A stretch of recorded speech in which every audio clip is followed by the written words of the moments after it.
Every single month, for thousands and thousands of years, half of humanity has bled, and for most of that time, there was no pad, no tampon, and no one talking about it.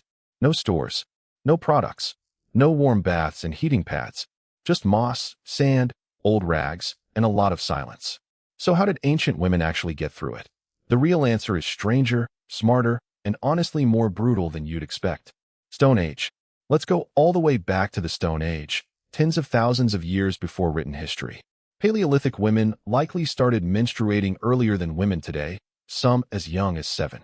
With no birth control and near-constant pregnancy or breastfeeding, periods weren't even a monthly guarantee, but when they came, something had to absorb the blood.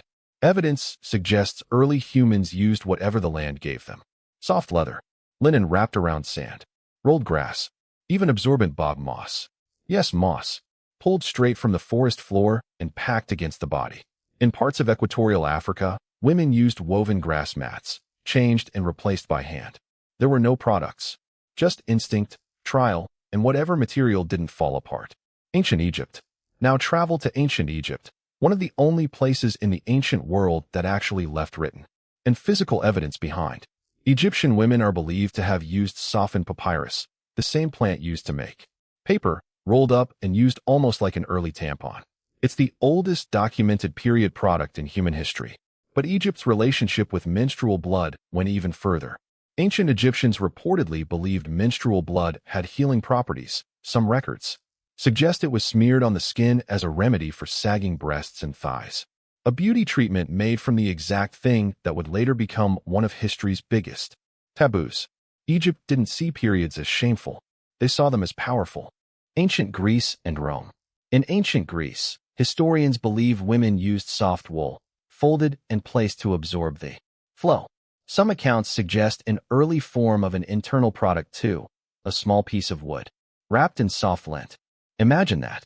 A stick, wrapped in fabric, used the way we'd use a tampon today. In ancient Rome, women may have used reed-like plant material for absorption. But Rome had something even stranger, something historians call period tents. During their cycle, some Roman women would retreat into a separate space entirely, away from the rest of the household. Not because they were forced to hide in shame necessarily, but because ancient cultures were already treating menstruation as something separate, something set apart. That idea of separation, of pulling away from the group, shows up again and again across history. And it's about to get a lot darker. The fear and superstition. Because in many ancient and early societies, menstrual blood wasn't just misunderstood. It was feared. Some cultures believed a menstruating woman could kill crops just by walking near them. Others believed she could dull the shine of a mirror simply by looking into it. There were even beliefs that menstruating women could shoot poisonous vapor from their eyes, strong enough to harm others. Because of fears like these, women in some early societies were isolated during their periods, sent away from the community entirely. In parts of ancient China, menstruation was called yu shi, meaning monthly matter. But, even with a name, it was treated with deep suspicion. Not because anyone understood the biology, but because nobody did, and fear fills the gaps that knowledge leaves behind. The Middle Ages. By the Middle Ages, the shame around periods reached a whole new level.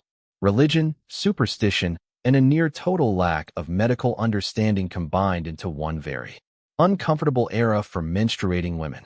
Cloth rags became the standard, washed, dried, and reused again and again.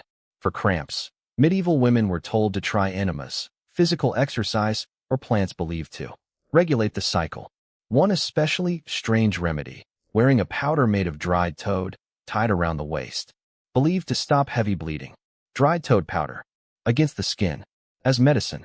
And yet, inside families, menstruation was often openly discussed between mothers, daughters, and even fathers and uncles. Noble women reportedly tracked their own cycles in letters to male relatives, treating it as a normal health matter within the household. The private shame we associate with medieval attitudes wasn't universal. It depended entirely on who was doing the judging. Section 7. Why it changed, and where we are now. The deep public taboo we recognize today didn't fully take hold until the 19th century, when rising Middle-class social norms pushed menstruation into total silence. For the first time, it became something you simply did not mention. Not to friends, not in public, not even a family. It stayed that way for well over 100 years. The first disposable pad appeared in the late 1800s. The first tampon, similar in concept to that, ancient Egyptian papyrus roll, wasn't sold commercially until the 1930s.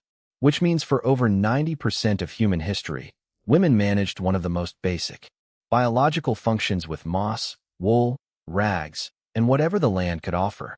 No convenience, no privacy in many cases, just resilience, repeated every single month for thousands of generations.